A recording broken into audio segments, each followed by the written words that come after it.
Hello class 8 students, welcome back to the Smart Learning channel. So today we are going to start the question answers part of chapter number 4, metals and non-metals of class 8. Yes, so the first question is of the choose the correct answer. Which of the following can be beaten into thin sheets? So we have learned that metals can be beaten into thin sheets. है ना. So here are four options: zinc, phosphorus, sulfur and oxygen. तो इनमें से zinc जो है, zinc is the only metal here, and phosphorus, sulfur, oxygen, these are all the non-metals. So non-metals cannot be beaten into sheets, so zinc will be the correct answer. Zinc can be beaten into thin sheets. Clear? Second question, which of the following statement is correct? Which statement is correct? Is all metals are ductile? See, ductile means they can be drawn into sheets and they can be drawn into wires. Sorry, they can be drawn into wires. Ductile. Yes. So all metals are ductile or all non-metals are ductile. Generally metals are ductile. Yes, some non-metals are ductile. Which will be the correct statement? So here C option will be the correct statement. Why? See, generally metals are ductile. हम आपको बोले थे कि science में हमेशा exception रहेगा, है ना. अभी हम लोग बोले कि मेटल हार्ड है और फिर हम लोग देखेंगे मेटल्स सॉफ्ट होते हैं, है ना. तो जनरली ये हमेशा यूज होगा, है ना. तो ऑल मेटल्स आर डक्टाइल हम लोग नहीं बोल सकते. ओके ना. कुछ कुछ मेटल्स होते हैं जिसको कि डक्टाइल हम लोग नहीं बोल सकते, जिसको कि वायर में हम लोग कन्वर्ट नहीं कर सकते. So we can say that generally metals are ductile. अगर देखा जाए तो जनरली मेटल्स डक्टाइल होते हैं, but we can't say all metals are ductile, है ना, because there are exceptions in science. So C number option will be the correct answer of 2 number. Now 3 number is fill in the blanks. Phosphorus is a very dash non-metal. Obviously phosphorus is a very reactive non-metal. Reactive spelling you know, REACTIVE. Reactive non-metal.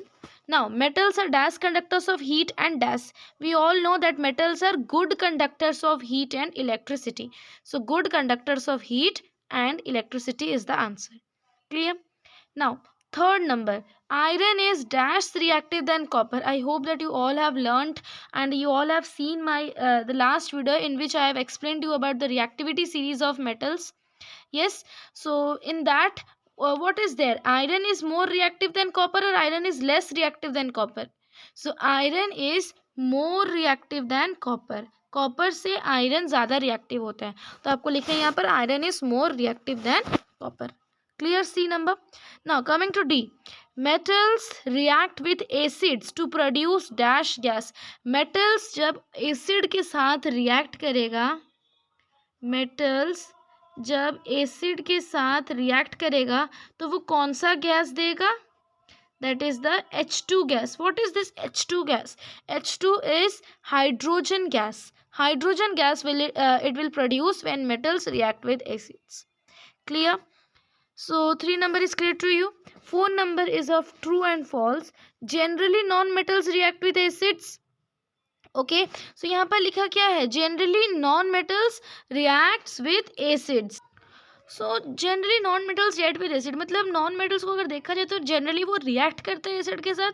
So it will be false. Generally non metals do not react with acids, है ना. We have learn that generally metals react with acids but generally non metals do not react with acids. So this will be the false statement. Clear? Now B number, sodium is a very reactive metal. Yes, sodium is a very reactive metal. Now copper displaces zinc from zinc sulphate solution. तो ये sentence में आपको ये खोजना है कि इसमें कौन कौन सा मेटल आपको मिला है. सो यहाँ पर आपको कॉपर मिला और जिंक मिला, और अब आपको रिएक्टिविटी सीरीज को याद करना और देखना है कि जिंक हाई रिएक्टिव है कि कॉपर हाई रिएक्टिव है. तो ऑब्वियसली जिंक हाई रिएक्टिव है ना. तो यहाँ पर लिखा क्या है कि copper displaces zinc from zinc sulphate solution. Zinc sulphate solution का कैसे होगा? ZnSO4 plus Cu. Is there will be any reaction? ZnSO4 plus Cu. Cu जो है वो जिंक से कम रिएक्टिव है, तो क्या कॉपर जिंक को रिप्लेस कर पाएगा? No, because we have learned that only a more reactive metal can displace a less reactive metal. अगर यहाँ पर कॉपर के बदला जिंक होता और यहाँ पर जिंक के बदले कॉपर होता, then there will be reaction. But यहाँ पर तो कॉपर है ना, और यहाँ पर जिंक है, तो कॉपर जिंक को बदल नहीं सकता है, बट जिंक कॉपर को बदल सकता है. So here it will also false. Copper does not replace zinc from zinc sulphate solution. So this will be also false. D number. Coal can be drawn into wires. Coal can be drawn into wires. Coal पहले क्या है, metal है कि non metal है? कोल non metal है ना, और non metal में डक्टिलिटी प्रोसेस आता है नहीं. So it will be also false, because coal को जब आप बीट करोगे तो वो तो पीसेस में आ जाएंगे ना, तो फिर coal can not be drawn into wires. They will be broke into small pieces. Clear? So this is all about 4 number. 5 number is some properties are listed in the following table. Distinguish between metals and non-metals on the basis of their properties. तो आपको बताना है appearance means वो दिखते कैसे. metals, how metals is there in appearance and how non-metals is there in appearance. So metals are generally shiny. metals shiny होते हैं, whereas non-metals का जो appearance होता है वो dull होता है ना. metals are generally hard और नॉन मेटल्स क्या होते हैं, सॉफ्ट होते हैं. मेटल्स में मैलिएबिलिटी होता है ना, और नॉन मेटल्स में मैलिएबिलिटी नहीं होता है. They can not B beaten into thin sheets. Ductility, metals can be beaten into thin sheets. metals can be drawn into thin wires and non-metals cannot be drawn into thin wires. Yes. Heat conduction. So metals are good conductors of heat and non-metals are poor conductors of heat. Clear? Getting the answers? 6th number is conduction of electricity. So we know that metals are good conductor of electricity and non-metals are bad conductor or poor conductor of electricity. So this is the answer of question number 5. There is nothing in this question. Okay. Now coming to the main questions, that is give reasons for the following. आपको reason देना है. Why aluminium foils are used to wrap food items. आप सबने देखे होंगे कि जो food items आप मंगवाते हो वो जनरली एल्यूमिनियम फॉइल से कवर होता है. कवर अप होता है, उसको रैप करके दिया जाता है एल्यूमिनियम फॉइल से. तो ऐसा क्यों होता है कि फूड आइटम्स को हम लोग एल्यूमिनियम फॉइल से ही रैप करते हैं? बिकॉज एल्यूमिनियम जो होता है वो मेटल होता है, यू ऑल नो. और मेटल का प्रॉपर्टी क्या है कि वो शीट्स में कन्वर्ट हो जाएंगे. That is the property of malleability. तो शीट्स में कन्वर्ट हो जाएंगे तो एल्यूमिनियम फॉइल्स अच्छी तरह से बन जाएगा. प्लस दूसरा रीजन क्या होगा कि एल्यूमिनियम जो होंगे ना वो मीन्स फूड आइटम्स जो है उसके साथ रिएक्शन नहीं लिखाएंगे, है ना, रिएक्ट नहीं करेंगे वो फूड आइटम के साथ. इसीलिए एल्यूमिनियम फॉइल्स का यूज़ किया जाता है फूड आइटम्स में. Clear? So here is your answer. Aluminium foils are used to wrap food items because aluminium is a metal, hence it is malleable and can be beaten into sheets. Understood. तो यहाँ पर आप और एक point भी add कर सकते हो कि they are not reactive to food items, है ना. आप यहाँ पर और एक पॉइंट भी ऐड कर सकते हो अपने से. Second number is immersion rods for heating liquids. Liquids को हीट करने के लिए जो इमर्शन रॉड्स का यूज़ होता है ना, वो क्या होता है, वो रॉड्स मेटालिक का बना होता है. वाई? क्यों वो रॉड्स को मेटालिक में बनाया जाता है? हीट जो लिक्विड्स को हीट करने के लिए जो रॉड्स बनाए जाते हैं वो क्यों मेटालिक का बनाया जाता है? Because we know the property of metal कि metals are good conductor of heat and electricity. इसीलिए metals good conductor of heat है तो हीट पास करेगा और लिक्विड हीट हो जाएगा. इसीलिए immersion rods for heating liquids are made up of metallic substance. Clear? So these are quite simple. Now coming to the C number. C number तो अच्छी तरह से समझिए. Copper cannot displace zinc from its salt solution, है ना. तो why copper cannot displace zinc from its salt solution? मतलब यहाँ पर Cu है plus ZnSO4 is equal to no reaction. ऐसा क्यों होता है कि Cu plus ZnSO4 there will be no reaction? Why there will be no reaction? हम जस्ट अभी आपको समझाए ट्रू फॉल्स में कि कॉपर जो होता है वो लेस रिएक्टिव होता है as compare to zinc. So one less reactive metal can not displace a more reactive metal. That is the reason. तो यहाँ पर क्या लिखा है? A metal can displace. See यहाँ पर अ मेटल नहीं होगा, a more reactive metal. Please add this point.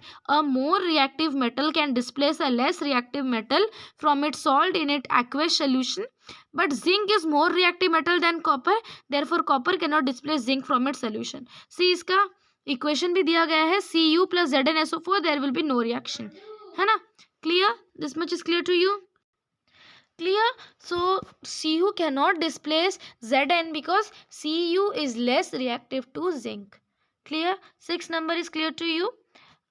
Now 6 का D नंबर भी है कि sodium and potassium are stored in kerosene. ये हम आपको एक्सप्लेन किए थे कि why sodium and why potassium are stored in kerosene. See because they are very reactive metals, वो ऑक्सीजन और वाटर दोनों के साथ ही रिएक्शन कर जाएंगे, इसीलिए उनको केरोसिन में स्टोर किया जाता है। A lot of heat is generated in this reaction, और जैसे ही रिएक्ट करेंगे तो बहुत सारी हीट ये प्रोड्यूस करेंगे, इसीलिए इसको केरोसिन में स्टोर किया जाता है। Clear? Can you store lemon pickle in an aluminium aluminium utensils? 7 number question में क्या है कि जो लेमन पिकल होता है, नींबू का अचार, क्या आप उसको एल्यूमिनियम यूटेंसिल में स्टोर करोगे? क्या आप कर सकते हो एल्यूमिनियम यूटेंसिल्स का? सो लेमन पिकल्स जो होते हैं, नींबू का अचार को हम लोग उसको एल्यूमिनियम यूटेंसिल में स्टोर नहीं कर सकते। क्यों नहीं कर सकते? Because we know that aluminium is a metal, और मेटल क्या होते हैं? रिएक्ट करते हैं एसिड के साथ, और क्या बनाते हैं? हाइड्रोजन गैस बनाते हैं, हाइड्रोजन गैस निकालते हैं। तो मेटल्स तो एसिड के साथ रिएक्ट करेगा, बट यहाँ पर एसिड कहाँ से आ गया? ये नींबू का अचार है, get it, this is lemon pickle, और लेमन में क्या होता है? साइट्रिक एसिड, एसिड होता है। सो acid will react to aluminium utensil, और हाइड्रोजन गैस निकलेगा, और वो हाइड्रोजन गैस आपका अचार को खराब कर सकता है। इसीलिए लेमन पिकल्स को एल्यूमिनियम यूटेंसिल्स में स्टोर नहीं किया जाता, because lemon contains acid which can react with aluminium liberating hydrogen gas, this can lead to spoiling of pickle. Clear? 7 number is clear to you? Question number 8 में है, आपको match करना है column A को column B के साथ। तो gold, gold को हम लोग जनरली ज्वेलरी में यूज़ करते हैं, है ना। आयरन, आयरन किस में यूज़ होगा? मशीनरी, है ना। एल्यूमिनियम फूड रैपिंग करने के लिए, कार्बन फ्यूल के लिए, है ना। और कॉपर तो you all know electrical wire के लिए, और मर्क्यूरी थर्मोमीटर्स में यूज़ होंगे। Clear? So this is so in this video we have I have explained you till each number 9, 10 and 11. These 3 questions I will be explaining you in the next part of this video. Okay, thank you so much students.